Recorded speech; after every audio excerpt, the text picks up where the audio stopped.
ஒரு பக்கம் விஜயாவோட மனசை எப்படியாச்சும் திருப்பி ஜெயிக்கணும் அப்படின்னு முடிவு பண்ணி ரோகிணி பார்வதி ஆண்டி வீட்டுக்கு போனால், பார்வதி ஒன்று வந்து என்கிட்டே போய் சொல்லிட்டியே மன வேறு வழி தெரில அப்படின்லாம் வந்து சமாளிச்சுட்டு இருக்கும் பொழுது அங்கே விஜயா வந்துடுறாங்க.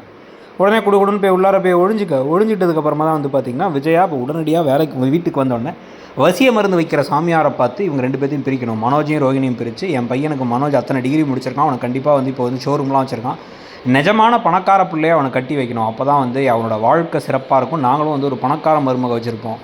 இந்த ஸ்ருதி என்ன தான் பணக்கார மருமகளாக இருந்தாலும் அது பணக்கார பைத்தியமாக தான் இருக்குது அப்படிங்கிற மாதிரி வந்து அவங்க பேசிகிட்டு இருக்க, பிரிக்க போகிறாங்களா அப்படின்னு ஷாக் ஆகிட்டு ரோகிணி இப்போ என்ன பண்ணுறாங்க அப்படின்னா உடனடியாக போயிட்டு பார்வதி கிட்டக்க ஏதாச்சும் ஒன்று பண்ணுங்கள், ஆனால் வந்து அந்த விஷயம் நடக்காமல் இருக்கிறதுக்கு அந்த வசிய மருந்து வைக்கிற சாமியாருடைய பேர் அட்ரஸை எனக்கும் கொடுத்துருங்க, நானும் போயிட்டு அதை முறிக்கிற மாதிரி ஏதாவது விஷயத்தை பண்ணிடுறேன்ட்டாங்க. இதை வச்சு ஒரு செக்ஷன் ஒரு விஷயங்கள்லாம் நடக்க போகுது.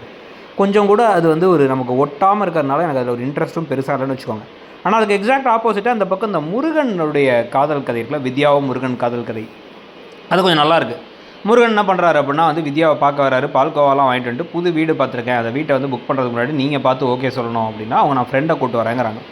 நான் முதல்ல ரோஹிணி தான் கூப்பிட்டு போகிறாங்களோன்னு நினச்சிக்கிட்டு இருக்கேன். ஆனால் வந்து அவர் என்ன சொல்கிறாருன்னா வந்து நீங்கள் தான் வந்து பார்க்கணும், நீங்கள் தான் அந்த வீட்டில் வாழ போகிறவங்க, அப்படி இப்படி நான் பல வீடுகள் மாறி இருக்கேன், இப்போ தான் சொந்த வீடாக இருக்குங்கிறதெல்லாம் வந்து பயங்கரமாக வந்து சொல்லி உடனே வந்து இப்போ இந்த வீட்டை வாழ போகிறவங்க நீங்கள் தான், வீட்டை பார்த்துக்க போகிறவங்க, மெயின்டைன் பண்ண போகிறவங்க நீங்கள் தாங்கிறாங்க. அது மட்டும் தான் கொஞ்சம் லைட்டாக வந்து ஆணாதிக்கமாக தெரிஞ்சாலும் கூட சரி ஓகே கேஷுவலாக பேசுகிறாங்க அப்படிங்கிற மாதிரி இப்போதைக்கு இதை கடந்து போயிட்டோன்னு வச்சுக்கோங்க.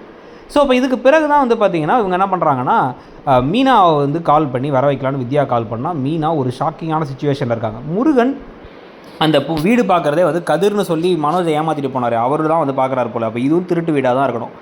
அவர் கூட கிளம்பி போக அந்த கதிரை வந்து கடையில் பார்த்து மீனா கொஞ்சம் கன்ஃபியூஷனில் இருக்கும் போதே வித்யா கால் பண்ணி கூப்பிட, உடனே இந்த மாதிரி நாளைக்கு பார்க்க வாங்க அப்படின்னா, இல்லை நீங்கள் ரோகிணியை கூப்பிடுங்க, அவங்க தான் அவங்க ஃப்ரெண்டுனா, இல்லை நீங்கள் தான் வரணும், அதான் கரெக்டாக இருக்குன்னு சொல்லிட்டாங்க. ரோகிணியும் மீனாவை பார்த்து இப்போ என்ன கூப்பிடல அவளை கூப்பிட்டுருக்காங்கன்னா அவங்க தான் என் லவ் குரு, அதனால் அவங்கள கூப்பிட்டுருக்கேன் அப்படின்னா ரோகிணிக்கு அப்படியே கடுப்பாக இருக்குது. ஆனால் அவங்களுக்கு அதை விட தலையில் போகிற பிரச்சனைலாம் இருக்கிறதுனால விட்டுறாங்க.